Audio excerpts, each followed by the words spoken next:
America బాంబుల వర్షం కురిపిస్తోంది. అణుస్థావరాలపైన America పెద్ద ఎత్తున మిసైల్స్ తో దాడి చేసిన నేపథ్యంలో రాత్రి నతంజా, ఆ తర్వాత ఫోర్దో, ఇసాఫహాన్ ఈ 3 న్యూక్లియర్ సైట్స్ పైన అమెరికా ఇరాన్ లో చాలా పెద్ద ఎత్తున ధ్వంసం చేసింది. ఎక్కడి నుంచి వచ్చింది, ఎలా వచ్చింది, ఏంటి, అసలు దాడి ఎలా చేయగలిగింది, దీనికి సహకరించిన వాళ్ళు ఎవరు, ఎలా ముందుకు రాగలిగింది, ఇవన్నీ కూడా అనేక అనుమానాలు తావిస్తున్నాయి. దీంట్లో చాలా క్లియర్గా ఒక క్లారిటీ ఏంటంటే పాకిస్తాన్ భూభాగంలో నుంచే, పాకిస్తాన్ దగ్గర నుండి సుమగ్లీ, పస్నీ అండ్ గ్వాదర్ ఈ ఎయిర్ బేసెస్ నుంచే అమెరికా తమకు సంబంధించిన GBU-57 ఆ మిసైల్స్ని ప్రయోగించి ఆ ఎయిర్ క్రాఫ్ట్ని అక్కడికి తీసుకువెళ్ళి B-2 బాంబర్లతోనే పూర్తిగా అవన్నింటినీ కూడా కుప్పకూల్చినట్టు తెలుస్తోంది. ఈ నేపథ్యంలో అమెరికా కూడా కొంత అలర్ట్ కావాల్సిందే. ఇరాన్ ఆగ్రహంతో మండిపోతోంది. ఇప్పటికే ఇజ్రాయెల్ పైన పెద్ద ఎత్తున ఇరాన్ కూడా దాడి చేసింది. ఇవన్నీ ఒక ఎత్తు అయితే తమ దాకా వచ్చే అవకాశం కూడా ఉంది అనేటువంటి భావనలో డొనాల్డ్ ట్రంప్ ఉన్నారు. అందుకే డొనాల్డ్ ట్రంప్ అమెరికాలో సున్నితమైన ప్రాంతాలు అంటే ఆలయాలు కానివ్వండి, ప్రార్థనా స్థలాలు, సున్నితమైన ప్రదేశాలు, ఎక్కువగా క్రౌడీగా ఉండే ప్లేసెస్, ఎక్కడైతే అత్యధికంగా జనాభా ఉంటారో ఆ ప్రాంతాన్ని మొత్తాన్ని కూడా ఒక రకంగా కట్టుదిట్టం చేసింది. నిఘాని పెంచేసింది. అక్కడ నిఘాని పెంచేసింది. కట్టుదిట్టిన భద్రత మధ్య ప్రస్తుతం అమెరికా మొత్తం కూడా ఒక స్పెషల్ ఇంటెలిజెన్స్ మధ్యలో కొనసాగుతుంది. ఎస్, ఇక్కడ రాత్రి స్క్రీన్ పైన చూస్తున్న ఈ దృశ్యాలన్నీ కూడా ఇజ్రాయిల్లో తాజా దృశ్యాలు, లేటెస్ట్ దృశ్యాలు ఇవన్నీ కూడా రైట్ సైడ్ బాక్స్ అవన్నీ కూడా శాటిలైట్ దృశ్యాలు. ఎప్పుడైతే ఫోర్దో, ఇసాఫహాన్, తర్వాత నథన్జా ఈ 3 ప్రాంతాల్లో దాడులు చేసిందో అవన్నీ కూడా రైట్ సైడ్ బాక్స్ లోని దృశ్యాలు. ఇక లెఫ్ట్ సైడ్ బాక్స్ లో మీరు చూస్తున్నవన్నీ కూడా బహుశా ఇజ్రాయెల్ దృశ్యాలు. అవన్నీ కూడా ఇజ్రాయెల్లో లేటెస్ట్ తాజా దృశ్యాలు. ఎప్పుడైతే ఇరాన్ తన పైన అమెరికా బాంబులతో దాడి చేసి పెద్ద ఎత్తున తన న్యూక్లియర్ స్థావరాలను మట్టుబెట్టిందో దాంతో ప్రతీకారంతో రగిలిపోతున్న ఇరాన్ ఇజ్రాయెల్ పైన చాలా భీకరంగా దాడులు చేసింది. ఒకసారి ఈ దాడిని చాలా క్లియర్ గా స్పష్టంగా డొనాల్డ్ ట్రంప్ ఆయన చెప్పుకొచ్చారు. There is no other military that can defeat or that can do like this అంటున్నారు ఆయన. అంటే ఏ దేశాలకు సంబంధించి ఇతర దేశాలకు సంబంధించినటువంటి ఆర్మీ, మిలిటరీ కూడా ఈ స్థాయిలో దాడి చేయలేదు అనేటువంటి స్పష్టమైనటువంటి మాటని డొనాల్డ్ ట్రంప్ మాట్లాడుతున్నారు. దీంతో పాటుగా ఆయన వార్ రూమ్ ఏర్పాటు చేశారు. మీరు చూస్తున్న విజువల్స్ అన్ని కూడా వార్ రూమ్, సిచ్యువేషనల్ రూమ్లు ఏర్పాటు చేశారు ఆయన. ఆ రూమ్ లో ఎప్పటికప్పుడు అక్కడ తాజా పరిస్థితిని అంచనా వేస్తున్నారు. మిడిల్ ఈస్టర్న్ కంట్రీస్ ని ఆ దేవుడే రక్షించాలనేటువంటి మాటలను కూడా ఆయన మాట్లాడుతున్నారు. పశ్చిమ ఆసియాని మొత్తం కూడా ఆ దేవుడే కాపాడాలి అనేటువంటి మాటని ఆయన స్వయంగా మాట్లాడుతూ at the same time there are many more targets అంటున్నారు ఆయన. ఇంకా చాలా టార్గెట్స్ ఉన్నాయన్నారు. ఒకసారి స్వయంగా వైట్ హౌస్ వేదికగా ఈ దాడి తర్వాత ఆయనే ఒక క్లారిటీ ఇచ్చారు. ఆయన ఏం మాట్లాడారో చూద్దాం. Our objective was the destruction of Iran's nuclear enrichment capacity and a stop to the nuclear threat posed by the world's #1 state sponsor of terror. Tonight I can report to the world that the strikes were a spectacular military success. Iran's key nuclear enrichment facilities have been completely and totally obliterated. Iran, the bully of the Middle East, must now make peace. If they do not, future attacks will be far greater and a lot easier. For 40 years, Iran has been saying death to America, death to Israel. They have been killing our people, blowing off their arms, blowing off their legs with roadside bombs. That was their specialty. We lost over 1,000 people, and hundreds of thousands throughout the Middle East and around the world have died as a direct result of their hate. In particular, so many were killed by their general, Qasem Soleimani. I decided a long time ago that I would not let this happen. It will not continue. I want to thank and congratulate Prime Minister Bibi Netanyahu. We worked as a team. చూసారు కదా Donald Trump ఏమంటున్నారు? There is no other military that can do this type of attacks. చాలా క్లియర్గా చెప్తున్నారని. ఏ దేశం కూడా ఇటువంటి attack చేయదు కానిటువంటి మాటను మాట్లాడుతూనే ఇక్కడ ఇజ్రాయెల్ కూడా కోట్ చేశారు ఆయన, నేతన్యాహును కూడా కోట్ చేశారు. So we stand with Netanyahu అనేటువంటి ఒక పదాన్ని కూడా ఆయన మాట్లాడి కనబడుతోంది. సో ఒకసారి ఈ విషయం పైన, అటాక్స్ పైన అటు ఇజ్రాయెల్ అధ్యక్షుడు నేతన్యాహు కూడా మాట్లాడారు. ఆయన ఏం మాట్లాడారో చూద్దాం. Congratulations, President Trump. Your bold decision to target Iran's nuclear facilities with the awesome and righteous might of the United States will change history. In Operation Rising Lion, Israel has done truly amazing things. But in tonight's action against Iran's nuclear facilities, America has been truly unsurpassed. it has done what no other country on earth could do. History will record that President Trump acted to deny the world's most dangerous regime the world's most dangerous weapons. His leadership today has created a pivot of history that can help lead the Middle East and beyond to a future of prosperity and peace. President Trump and I often say, peace through strength. First comes strength, then comes peace. And tonight, President Trump and the United States acted with a lot of strength. President Trump, I thank you. The people of Israel thank you. The forces of civilization thank you. God bless America. God bless Israel.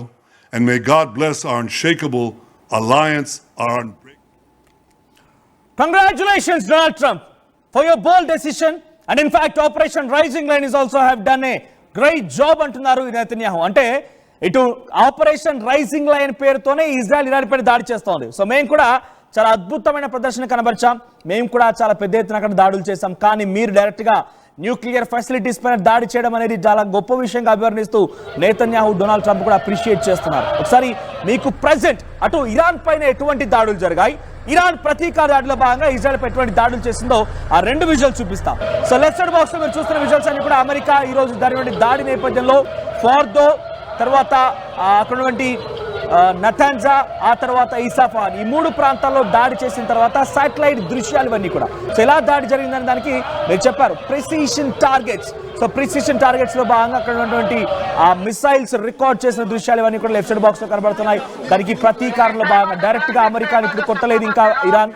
So దానికి ఎత్తుగడ వేస్తున్నట్టు కనబడుతోంది. కానీ direct గా Tel Aviv ప్రాంతాన్ని, తర్వాత Jerusalem ప్రాంతాన్ని పూర్తిగా ధ్వంసం చేసింది ఇజ్రాయెల్. ఆ దృశ్యాలు మీరు రైట్ సైడ్ బాక్స్ లో చూస్తున్నారు. సో ప్రస్తుతానికి అసలు ఏం జరగబోతోంది, ఈ పరిణామాల్లో ఎటువంటి సినారీ నెలకొంది, ఇప్పుడు ఇరుపక్షాలు కూడా దాడి చేసుకొని ఇక్కడితో ఆగిపోతాయనేటువంటి అనుకునే లోపే అమెరికా ఎంట్రీ ఇవ్వడంతో మరింతగా ఈ యుద్ధం తీవ్ర రూపం దాల్చే అవకాశం కనబడుతోంది. సో దానిపైన మరిన్ని డీటెయిల్ అనాలిసిస్ మనం చేసే ప్రయత్నం చేద్దాం. మనతో పాటుగా స్టూడియోలో Vishnu, IAS academy director, at the same time current affairs expert Vishnu గారు మనతో పాటు స్టూడియోలో ఉన్నారు. విష్ణు గారితో మాట్లాడదాం. ఎస్ విష్ణు గారు, చాలా క్లియర్గా అమెరికా 2 వారాల సమయం అడిగింది. సమయం అడగడం కాదు, మేము సైలెంట్గా ఉంటామని చెప్పింది. డొనాల్డ్ ట్రంప్ కూడా చాలా స్పష్టంగా చెప్పుకొచ్చారు, నేను 2 వారాలు సైలెంట్గా ఉంటా, నాకు ఇబ్బంది అలా కూడా ఆయన న్యూక్లియర్ ప్రయోగం చేస్తానని చెప్పడం ఇబ్బంది కలుగుతోంది. సో న్యూక్లియర్ ప్రయోగం కాకుండా సివిలియన్స్ పైన దాడి చేయకుండా సైలెంట్గా ఉంటే మీకు మాకు అసలు గొడవే లేదు. కానీ మీరు దాడి చేస్తానన్న మాత్రం డిలేట్ అవుతా అన్నారు. ఆ తర్వాత 2 వీక్స్ ఆఫ్ టైం నేను సైలెంట్గా ఉంటాను. ఏ ఇతర దేశాలు అయితే ప్రయత్నం చేస్తున్నాయో సంధి కుదర్చడం కోసం, శాంతి కోసం మీరు ప్రయత్నం చేయండి, ఆ తర్వాత నాకు పక్కాగా ప్లాన్స్ ఉన్నాయి, ఇంప్లిమెంట్ చేస్తారన్నారు.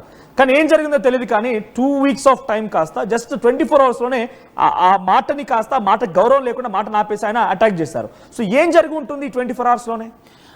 సో ఎలా అయితే న్యూక్లియర్ ఫెసిలిటీస్ ఉన్నాయో ఇరాన్లో, నతాన్జా, ఇస్ఫహాన్ అండ్ ఫర్దో, ఇన్ఫర్మేషన్స్ ఎలా ఉన్నాయి అని అంటే ఆల్రెడీ మేము న్యూక్లియర్ ఫెసిలిటీని బొంబార్డ్ చేసేసాము, ఆ న్యూక్లియర్ ఫెసిలిటీస్ కాస్త అన్కమిషన్డ్ అయిపోయాయి.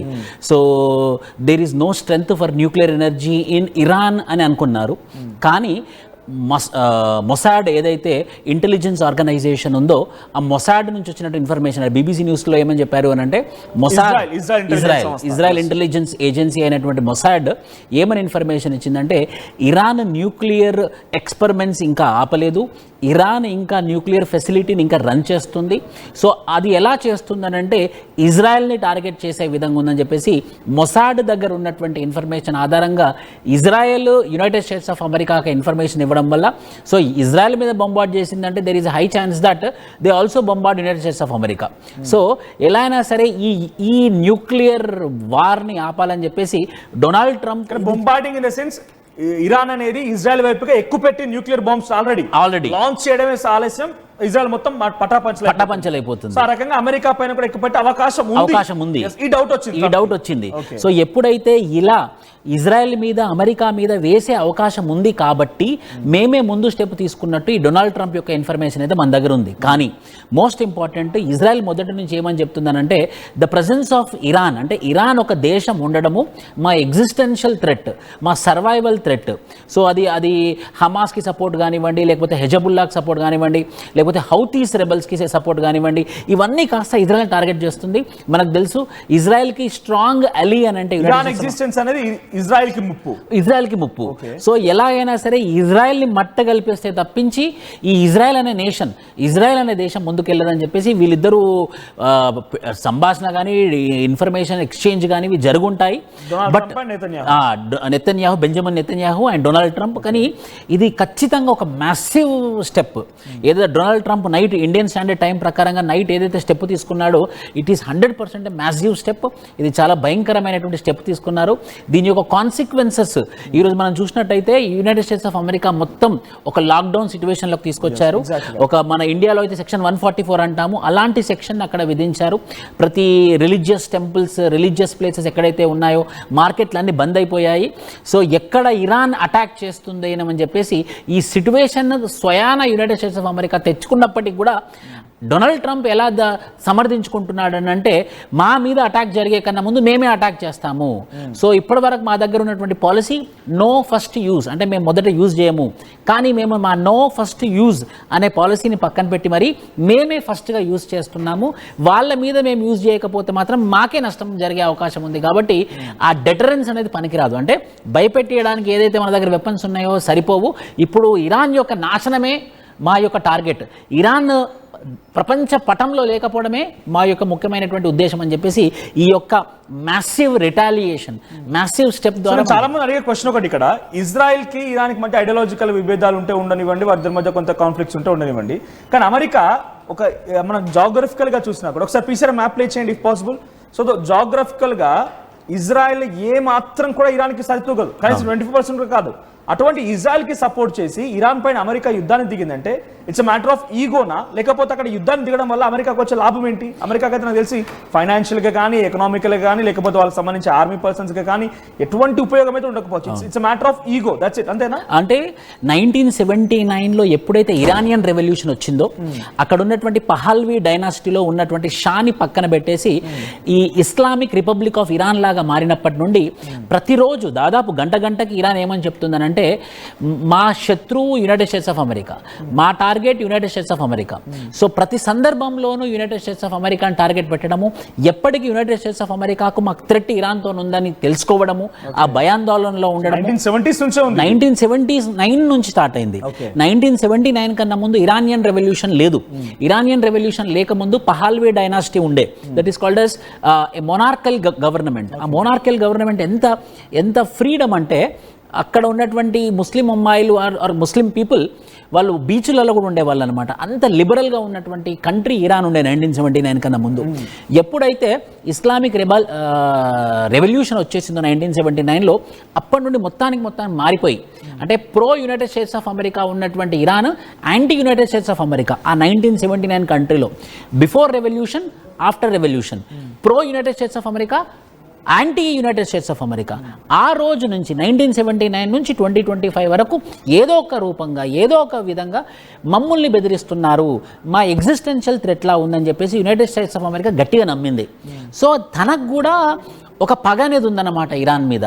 సో ఇరాన్ డైరెక్ట్గా యునైటెడ్ స్టేట్స్ ఆఫ్ అమెరికా మీద టార్గెట్ చేయకుండా ఏదైతే ఆ మిడిల్ ఈస్ట్ పశ్చిమ దేశాల్లో ఉన్నటువంటి కంట్రీ అయినటువంటి ఇజ్రాయెల్, ఆ ఇజ్రాయెల్ని టార్గెట్ చేస్తూ బొంబార్డ్ చేయడము, ఆ ఇజ్రాయెల్ మీద పగబట్టినటువంటి హౌతీస్, హెజబుల్లా అండ్ హమాస్కి సపోర్ట్ చేయడం వల్ల ఇజ్రాయెల్ టార్గెట్ చేసింది.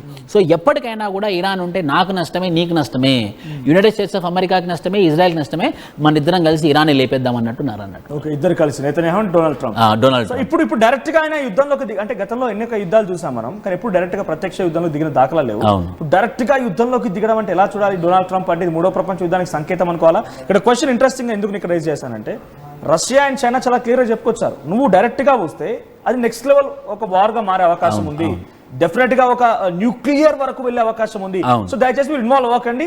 నాకు ఇక్కడ పుతిన్ ఏం చెప్పారు, రీసెంట్ గా ఒక అంతర్జాతీయ వేదిక పైన మాట్లాడిన మాటలు కూడా విన్నాను నేను.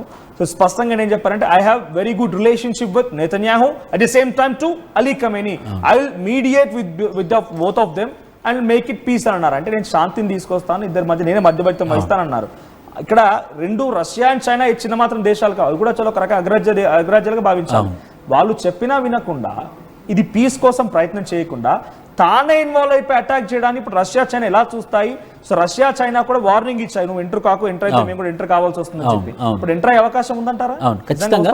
ఒక ఊర్లో ఒక ఇద్దరు చిన్నపిల్లలు కొట్లాట పెట్టుకుంటే పెద్ద మనిషి ఎంటర్ కానంత వరకు ఆ ఇద్దరు చిన్నపిల్లల కొట్లాట అని అనుకుంటారు, గొడవ అని అనుకుంటారు. కానీ ఇప్పుడు ఏమైపోయిందంటే పెద్ద మనిషి ఎంటర్ అవ్వడం వల్ల ఇప్పుడు ఊరు మొత్తం ఇన్వాల్వ్ అయినట్టు, అంటే ప్రపంచం మొత్తం ఇన్వాల్వ్ అయినట్టు. ఆ పెద్ద మనిషి లాగా United States of America involve అవ్వడం వల్ల ఇప్పుడు ఖచ్చితంగా రష్యా ఇన్వాల్వ్ అవుతుంది, చైనా ఇన్వాల్వ్ అవుతుంది, India also will be forced to involve. So ఇది ఖచ్చితంగా అమెరికా చేసినటువంటి స్టెప్ ఏదైతే ఉందో, నిన్న నైట్ ఒక 3 న్యూక్లియర్ ఫెసిలిటీస్ మీద బాంబులు వేయడం అయితే ఖచ్చితంగా ఇదైతే it's not at all acceptable. ఎందుకంటే అది 2 కంట్రీల మధ్యలో జరుగుతున్నటువంటి గొడవకి 3వ కంట్రీ ఎంటర్ అయింది. ఎలా అయితే ఇక్కడ మనకు మ్యాప్ లో ఒకసారి మనం చూద్దాం. ఇక్కడ ఏం చేస్తుందంటే ఇవన్నీ కూడా ఎయిర్ బేసెస్. అవును, అమెరికా ఎయిర్ బేస్ ఇక్కడ లిబియాలో ఉన్నాయి, టర్కీలో ఉన్నాయి, సిరియాలో ఉన్నాయి, తర్వాత ఇరాక్ లో ఉన్నాయి, కువైట్, సౌదీ అరేబియా, ఇవన్నీ కూడా సుమారుగా ఒక 18 ఎయిర్ బేసెస్ ఉన్నాయంట. ఇరాన్ లో మినహా మిగిలిన అన్ని ప్రాంతాల్లో కూడా అమెరికాకి ఎయిర్ బేసెస్ ఉన్నాయి. సో ఇప్పుడు ఇరాన్ ఏమంటుందంటే we are going to severe punish on America interest in Middle East అనేటువంటి పదాన్ని ఇరాన్ వాడుకొస్తుంది. అంటే అమెరికా ఇంట్రెస్ట్ ఎక్కడెక్కడైతే ఈ మిడిల్ ఈస్ట్ కంట్రీస్ లో ఉన్నాయో వాటిని కిల్ చేస్తాం అంటోంది. సో మనం రష్యా చైనా టాపిక్ కంటిన్యూ చేద్దాం. అంతకంటే ముందు మ్యాప్ వచ్చింది కాబట్టి నిజంగా ఇది ధ్వంసం చేయడం కోసం, ఉదాహరణకి కువైట్ లో అమెరికా ఒక ఎయిర్ బేస్ ఉంది. సో ఇరాన్ మీద కక్షతో ఈ అమెరికా దాడులు చేస్తోంది కాబట్టి ఇరాన్ నిజంగానే ఒప్పించి కువైట్ ప్రాంతంలో ఎయిర్ బేస్ ని కుప్పకూల్చగలుగుతుందా, సిరియా లాంటి ప్రాంతాలు కుప్పకూల్చగలుగుతుందా, ఇరాక్ లాంటి ప్రాంతాలను కుప్పకూల్చగలుగుతుందా? ఎందుకంటే వాళ్ళిద్దరి మధ్య good communication, America and Kuwait మధ్య కమ్యూనికేషన్ ఉంది కాబట్టి వాళ్ళు దాన్ని వినియోగంలోకి తీసుకొచ్చారు, అక్కడ ఎయిర్ బేస్ ఏర్పాటు కోసం ఉపయోగించుకున్నారు. ఇప్పుడు ఇరాన్ మీద కక్షతో అమెరికా చేస్తున్న దాడులకి ఇరాన్ కి ఈ దేశాలు సహకరించి నిజంగా వాళ్ళ దేశాలు అమెరికా ఎయిర్ బేస్ ను కుప్పకూల్చుకోగలుగుతారు? ఖచ్చితంగా మనోజ్ గారు, నేను చారిత్రాత్మకంగా చెప్తాను. 1980లో గల్ఫ్ వార్ అనేది జరిగింది. 1989లో గల్ఫ్ వార్ జరిగింది. గల్ఫ్ వార్ జరిగినప్పుడు ఏంటంటే ఇరాక్ కువైట్ని ఇన్వైట్ చేసింది అనమాట. ఇరాక్ కువైట్ని ఇన్వైట్ చేసినప్పుడు ఆ కువైట్లో ఉన్నటువంటి ఆయిల్ రిసోర్సెస్ అన్ని ఇరాక్ సద్దాం హుసేన్ ఉన్నప్పుడు very powerful country Iraq was.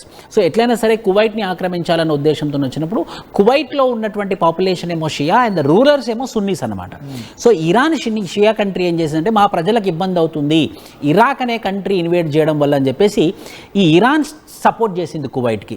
So Iraq and Kuwait మధ్యలో యుద్ధం కాస్త ఇరాక్ వర్సెస్ ఇరాన్కి అయిందనమాట. అంటే దీని ద్వారా మనకు అర్థమైంది ఏంది, చరిత్రలో ఒక్కసారి ఇరాన్ కువైట్కి సపోర్ట్ చేసింది, కువైట్ ప్రజలకు సపోర్ట్ చేసింది. ఖచ్చితంగా ఇదే ఉదాహరణ తీసుకొని ఇరాన్ కువైట్ని హెల్ప్ అడిగే అవకాశం ఉంది. మీకు ఇరాక్ వార్ జరిగినప్పుడు, మీ గల్ఫ్ వార్ డాక్యుమెంట్ నా దగ్గర ఒక స్టేట్మెంట్ కూడా ఉంది. ఇక్కడ foreign affairs minister from Pakistan Ishaq Dar garu వాడు ఏం చేశారంటే ఒక స్టేట్మెంట్ రిలీజ్ చేశారు. ఇక్కడ ఏమేమిటి, అల్జీరియా, బహ్రాన్, బ్రునై, చాద్, తర్వాత డిస్బోటి, కామ్రోస్, ఇరాక్, లిబియా, ఇవన్నీ కూడా ఒక స్టేట్మెంట్ పాస్ చేశాయి. వీళ్ళందరికి సంబంధించిన ఒక ప్రత్యేక సమావేశం జరిగింది 17th జూన్. వాళ్ళు ఏం డిక్లేర్ చేశారంటే మేమంతా కలిసి ఇరాన్ వైపుగా ఉంటామని అంటున్నారు. సో ఇక్కడ డైరెక్ట్ గా ఇరాన్ వైపుగా ఉంటామని చెప్పడం ఒకే ఎత్తు, ఎందుకంటే G7 దేశాలు ఇజ్రాయెల్ వైపుగా ఉంటాయని చెప్పారు. G7 దేశాల్లో భారత్ కూడా ఒక రకంగా ఉంది, సైన్ చేసింది, అబ్జర్వర్ గా ఉంది, సైన్ చేసింది కూడా దానిపైన. అలా అని చెప్పి మనం డైరెక్ట్ గా పోయి ఇజ్రాయెల్ తో కలిసి ఇరాన్ పైన దాడి చేయలేం, అది తగదు కూడా. సో అట్లా అని చెప్పి 21 దేశాలు సపోర్ట్ గా ఉంటామని చెప్పుకొచ్చాయి.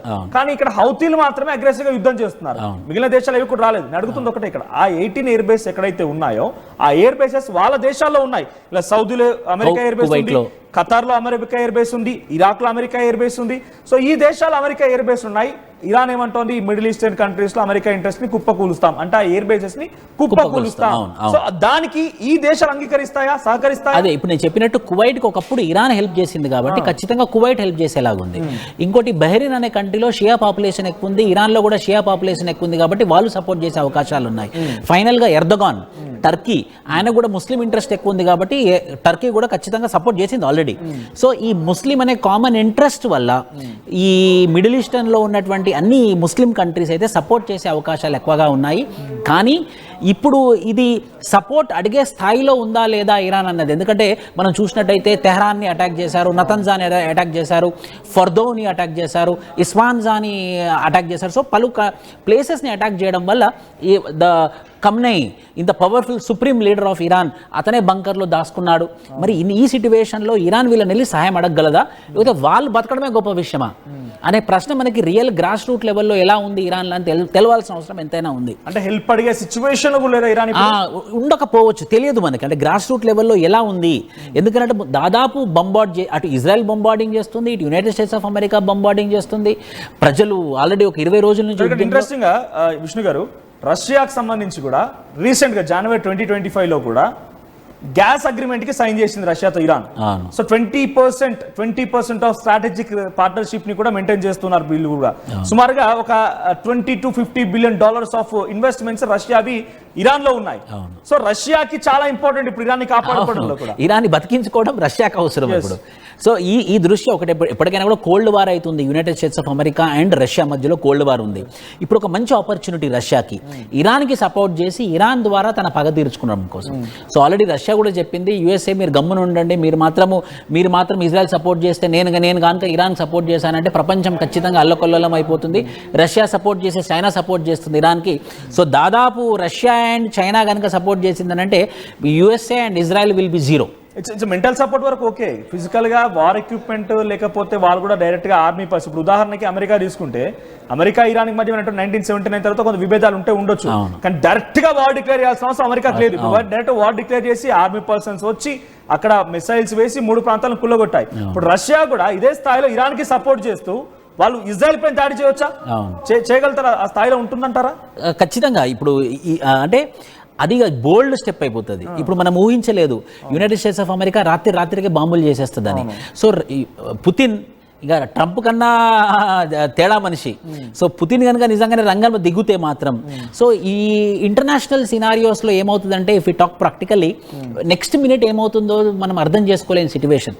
బట్ స్టిల్ ఇప్పటికి ఉన్నటువంటి ఇన్ఫర్మేషన్ ప్రకారంగా అనాలిసిస్ చేస్తే మాత్రం రష్యా ఖచ్చితంగా ఇరాన్ సాయిల్ మీదకి వచ్చి ఇరాన్ నుండి ఇరాన్ని స్ట్రెంథెన్ చేసి ఇరాన్కి సపోర్ట్ ఇచ్చి తను బొంబార్డు చేయకుండా కూడా తన వెపన్స్ ద్వారా ఇరాన్కి హెల్ప్ చేసి ఇరాన్ ద్వారా యుఎస్ఏని ఇజ్రాయెల్ని కొట్టే ప్రయత్నం అయితే చేస్తుంది.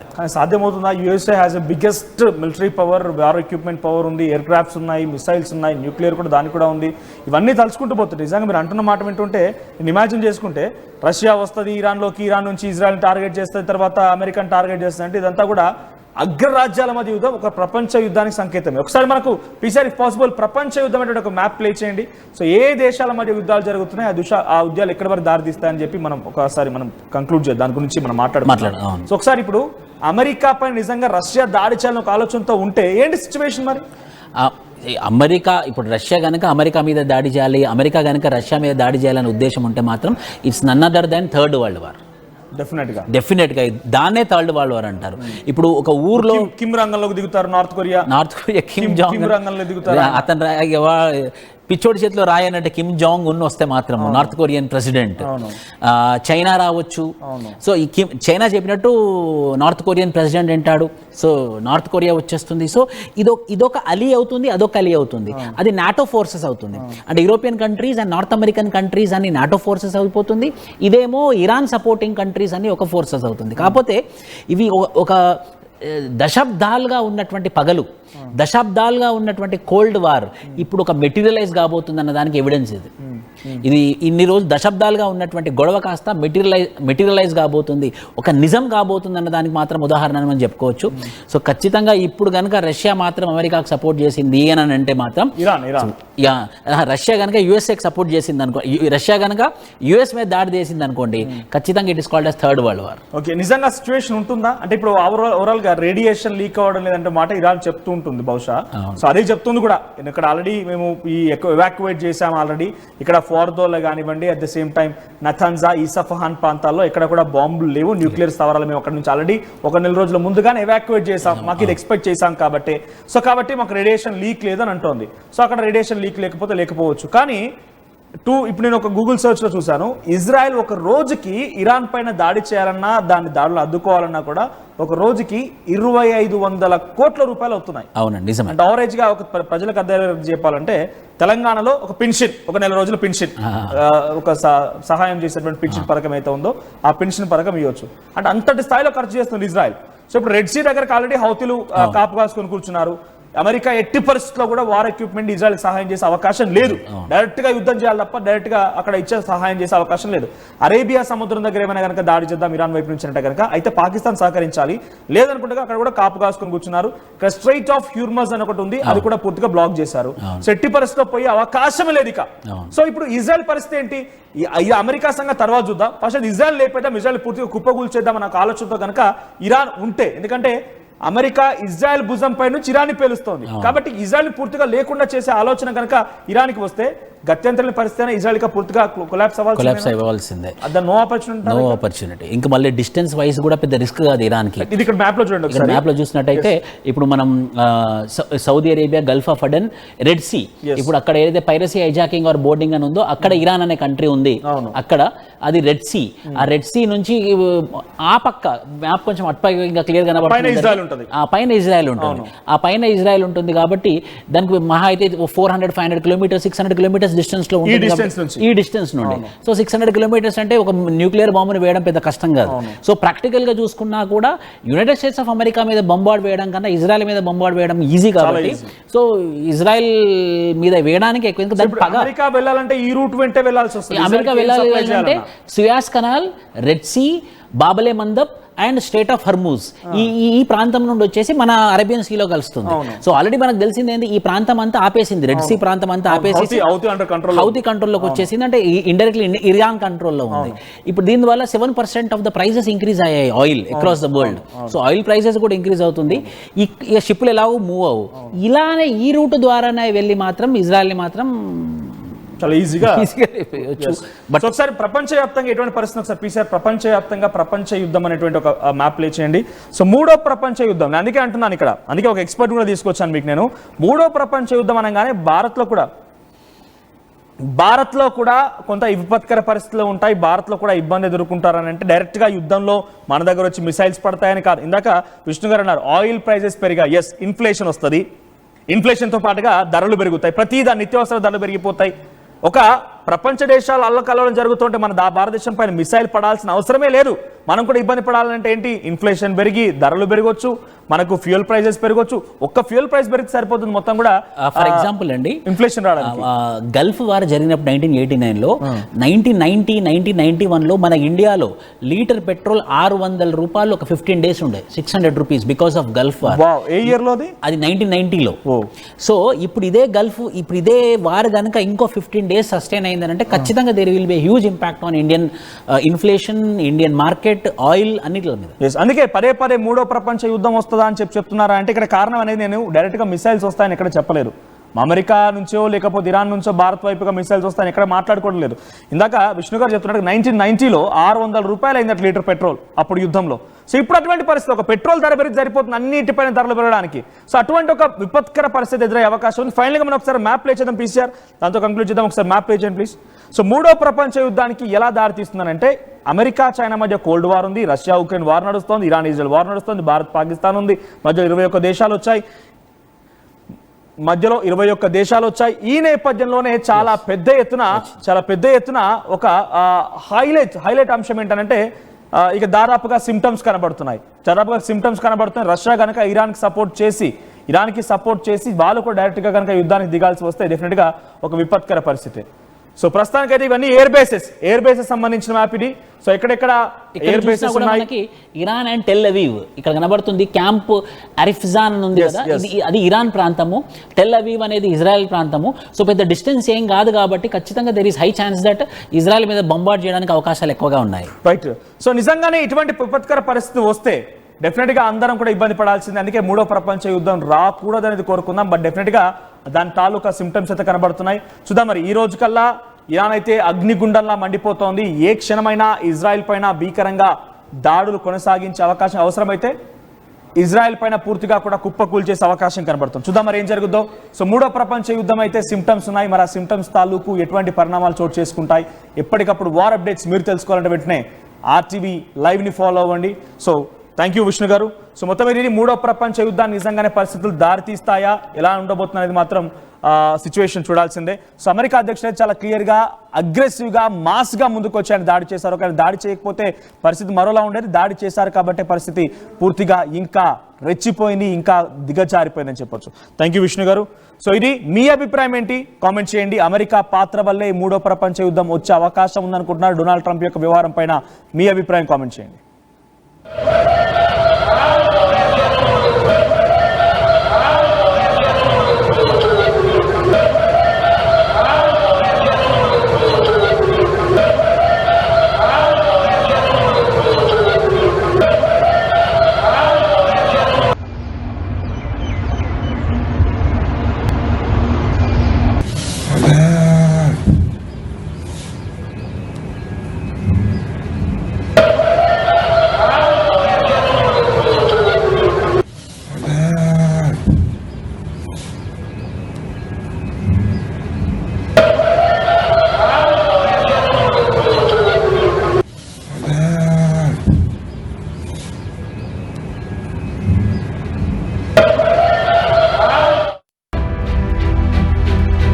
At KL, we help you turn your interests into skill sets. KL deemed to be university. తెలుగులో న్యూస్ కి ఫాస్టెస్ట్ యాప్ ఇప్పుడు టోటల్లీ న్యూ అవతార్లో జస్ట్ 5 seconds లో కంప్లీట్ న్యూస్, సోషల్ మీడియాలో ట్రెండ్స్ కి one stop solution, live TV app, voice search option తో ఇప్పుడే download చేయండి లేదా అప్డేట్ అయిపోండి. యాప్ లింక్ డిస్క్రిప్షన్ లో ఉంది.